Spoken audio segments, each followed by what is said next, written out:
பலமில்லாதவன், பயந்தாங்கொள்ளி. இன்னும் சொல்லப்போனால் துணிச்சல் என்பதற்கும் வீரம் என்பதற்கும் உனக்கு எள்ளளவும் சம்பந்தமும் கிடையாது, உனக்கு பொருத்தமும் கிடையாது.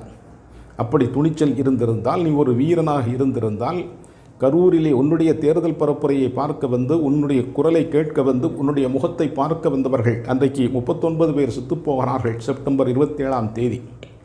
அந்த தேதியில் அந்த சம்பவம் நடந்த அடுத்த நிமிடத்தில் நீ ஒரு துணிச்சல்காரனாக இருந்திருந்தால், நீ வீரனாக இருந்திருந்தால், உனக்குள்ளே ஒரு ஆற்றல் இருந்திருந்தால், எது நடந்தாலும் நடக்கட்டும், எது வந்தாலும் வரட்டும், எதுவாயினும் எதிர்கொள்ளுவேன் என்கிற அந்த துணிச்சலோடு நீ கரூருக்கு திரும்பி சென்று மருத்துவமனையில் அனுமதிக்கப்பட்டிருக்கிறவர்கள், உயிருக்கு போராடுகிறவர்கள், செத்துப்போனவர்கள் அத்தனை பேரையும் அடக்கம் செய்கிறவரை நீ கரூரிலே முகாமிட்டு அந்த துயரச் சம்பவங்களுக்கு நீ துணை நின்றிருக்க வேண்டும், தோள் கொடுத்திருக்க வேண்டும். ஆனால் அன்றைய தினம் நீ ஏதோ காரணம் சொல்லி காவல்துறை எங்களை அனுப்பிவிட்டார்கள், போக சொல்லிவிட்டார்கள் என்று காவல்துறை மீது நீ குறை சொல்லிவிட்டு கரூரில் இருந்து புறப்பட்டு சென்னைக்கு வந்து 1 மாத காலம் பனையூர் வீட்டிலே இருந்து நீ வெளியே வரவில்லை.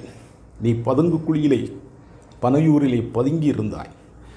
இந்த பயந்தாங்கொள்ளி, இந்த துணிச்சல் இல்லாதவன், இந்த ஆண்மை இல்லாதவன், இந்த பெட்டை பையல், நீ இன்றைக்கு தமிழ்நாட்டின் முதலமைச்சரை, ஒரு துணிச்சல் மிகுந்த முதலமைச்சரை, ஒன்றிய அரசாங்கத்தை எதிர்த்து கேள்வி கேட்கிற முதலமைச்சரை, மிசாவை பார்த்த முதலமைச்சரை பார்த்து நீ வாயில் விரலை வைத்து கொண்டு பேசுகிறாய், நாக்கை நீட்டி பேசுகிறாய், விரல் நீட்டி பேசுகிறாய். உன் விரல், உன் குரல் இந்த தமிழ்நாட்டில் விரைவில் ஒடுக்கப்படும், அடக்கப்படும் என்பதை நீ புரிந்து கொள்ள வேண்டும். தமிழ்நாட்டை வழிநடத்துவதற்கோ ஒரு கட்சியை முன்னெடுத்து செல்வதற்கோ உனக்கு அனுபவம் இன்னும் போதவில்லை. நீ இன்னும் நிறைய கற்க வேண்டியிருக்கிறது, நிறைய படிக்க வேண்டியிருக்கிறது, நிறைய தெரிந்து கொள்ள வேண்டியிருக்கிறது. தமிழ்நாட்டின் அரசியல் களம் உனக்கு வருகிற கூட்டத்தை வைத்துக்கொண்டு தமிழ்நாட்டில் சிம்மாசனத்தை பிடித்து விடலாம் என்கிற ஒரு பகல் கனவை நீ இன்றைக்கு கையிலே எடுத்துக்கொண்டு அந்த பகல் கனவிலே நீ இன்றைக்கு மிதக்கிறாய். உன்னுடைய கனவு மாளிகை தவிடுபடி ஆகிவிடும். உன்னுடைய கற்பனை கோட்டைகள் உடைந்து சுக்குநூறாகி போய்விடும்.